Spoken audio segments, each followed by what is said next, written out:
Hi guys, আসসালামু আলাইকুম। Tops মাই চ্যানেলে আপনাদেরকে স্বাগতম। আমি আজকে আপনাদেরকে পুঁই শাক তেলে ভাজি করে দেখাবো। আপনারা সবাই দেখতে থাকুন আর আমার চ্যানেলটি সাবস্ক্রাইব করে রাখবেন। আমি চুলাতে একটা কড়াই বসিয়ে দিয়েছি আর এর ভিতরে এখন দিয়ে দেব কেটে ধুয়ে রাখা পুঁই শাক। পুঁই শাকগুলো আমি আগে থেকেই কেটে রাখছিলাম, কেটে ধুয়ে তারপরে এখন কড়াইতে দিচ্ছি। তো আমার সব পুঁই শাক দেওয়া শেষ। এখন এতে দিয়ে দেব কিছুটা লবণ। এটা আপনারা আপনাদের স্বাদ মতোই দিবেন, যতটুকু লাগে আর কি। তো এখন লবণ দেওয়া শেষ। এবার আমি এটা ঢেকে রাখবো যতক্ষণ না এটা সিদ্ধ হয়। আর দেখেন আমার পুঁই শাক কিন্তু আগের থেকে কালার চেঞ্জ হয়ে গেছে, অনেকটা কমেও গেছে। তো এখন আমি এটা উঠিয়ে একটু নাড়াচাড়া করে লবণটা মিশিয়ে নেব।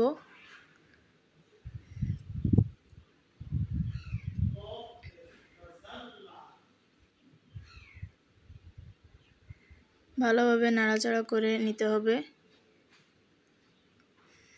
এখন নাড়াচাড়া করে এটা কিছুক্ষণ রেখে দিব, যতক্ষণ না এর এখন পানিটু কম না হয়ে যায়। কারণ পুঁই শাক ভাজি করতে গেলে তো পানি দিলে হয় না, পানিটা একদম শুকাই ফেলতে হবে। তো আপনারা দেখতে পাচ্ছেন আমার অনেকটাই পানি শুকায় গেছে, এখনও কিছুটা বাকি পানি শুকাতে, এখনও অনেকখানি পানি রয়ে গেছে এতে। তো এই পানিটুকু শুকিয়ে ফেলতে হবে।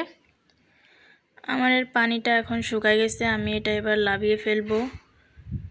এখন আমি আর একটা কড়াই দিয়ে দিচ্ছি চুলার উপরে, এতে কিছুটা তেল দিয়ে দিছি।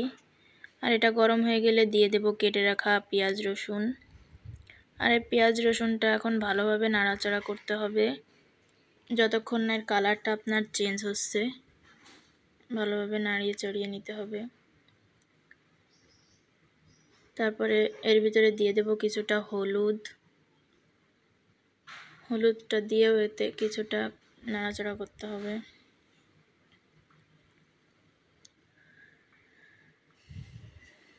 দিয়ে পেঁয়াজটা আমি বেশি ভাজা ভাজা করব না। তারপরে দিয়ে দিচ্ছি কিছুটা জিরা, এটা আমি গোটা জিরা দিচ্ছি, মানে আস্ত যে জিরাগুলো থাকে, আপনারা চাইলে বেটেও দিতে পারেন। তো আমার কালারটা দেখেন চেঞ্জ হয়ে গেছে। এখন দিয়ে দিচ্ছি সিদ্ধ করে রাখা পুঁই শাক দিয়ে এবার ভালোভাবে নাড়াচাড়া করে যতটুকু পানি ছিল সেটুকুও শুকিয়ে ফেলতে হবে। আর এই রান্নাটা অধিকাংশ সবাই পারে, প্রতিটা ঘরে ঘরেই এটা রান্না হয়, তবুও আমি আপনাদেরকে রান্না করে দেখাচ্ছি। আমার এই ভিডিওটি ভালো লাগলে অবশ্যই সাবস্ক্রাইব করে আমার পাশে থাকবেন।